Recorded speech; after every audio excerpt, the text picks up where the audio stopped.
Canada மற்றும் அமெரிக்காவின் வடக்கு பகுதிகளிலிருந்து புறப்படும் கோடிக்கணக்கான மோனார்க் வண்ணத்துப் பூச்சிகள் சுமார் 4000 கிலோமீட்டர்கள் பயணித்து மெக்சிகோவின் மலைப்பிரதேசங்களை வந்தடைகின்றன.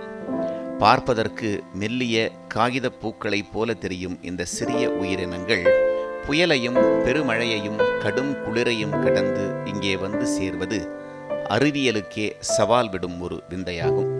மெக்சிகோவின் மிச்சோகான் மாநிலத்தில் உள்ள ஓயாமல் ஃபிர் மரக்காடுகள் இப்போது பச்சை நிறத்தில் இல்லை. மரத்தின் இலைகளையும் கிளைகளையும் அடிவாரத்தையும் என எங்கு நோக்கினும் ஆரஞ்சு மற்றும் கருப்பு வண்ண கலவையில் வண்ணத்துப் பூச்சிகள் போர்த்தி கொண்டுள்ளன. காலை சூரியனின் மெல்லிய கதிர்கள் காடுகளுக்குள் ஊடுருவும் போது உறங்கிக் கொண்டிருக்கும் லட்சக்கணக்கான வண்ணத்துப் பூச்சிகள் விழித்தெழுகின்றன. அவை கூட்டமாக பறக்க தொடங்கும் போது வானில் ஒரு தங்க நதி பாய்வதைப் போன்ற பிரமை ஏற்படுகிறது.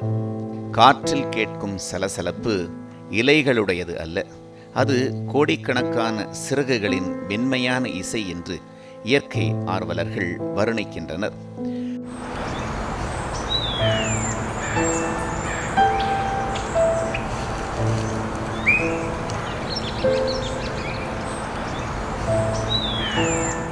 மரக்கிளைகள் வண்ணத்துப் பூச்சிகளின் எடையை தாங்க முடியாமல் வளைந்து கொடுக்கும் காட்சி இயற்கையின் ஒற்றுமைக்கு ஒரு சிறந்த சாட்சி.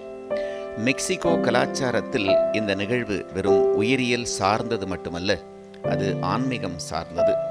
பூர்வீக மெக்சிகோ மக்கள் இந்த வண்ணத்துப் பூச்சிகளை தங்கள் மூதாதையர்களின் ஆன்மாக்களாகவே பார்க்கிறார்கள். எனவே இவற்றுக்கு தீங்கு விளைவிப்பதை தவிர்த்து விடுகிறார்கள். இந்த கவித்துவமான நிகழ்வின் பின்னே ஒரு சோகமான உண்மையும் ஒளிந்திருக்கிறது. பருவநிலை மாற்றம் மற்றும் காடழிப்பு காரணமாக ஒவ்வொரு ஆண்டும் மெக்சிகோ வரும் வண்ணத்துப் பூச்சிகளின் எண்ணிக்கை குறைந்து வருவதாக ஆர்வலர்கள் கவலை தெரிவிக்கின்றனர். இந்த ஆரஞ்சு நிற மேகங்கள் இல்லாமல் போனால் உலகின் அழகில் ஒரு பகுதி நிரந்தரமாக அழிந்துவிடும் என்கிறார்கள் சூழலியலாளர்கள். ஆயினும் இந்த மாதங்களில் மெக்சிகோ காடுகள் மீண்டும் உயிர்த்தெழுந்துள்ளன. சிறகுகளின் ஓசையில் இயற்கை தன் இருப்பை உலகுக்கு உறக்கச் சொல்கிறது. இந்த வண்ணத்துப் பூச்சிகள் நமக்கு கற்றுக் கொடுப்பது ஒன்றே ஒன்றுதான்.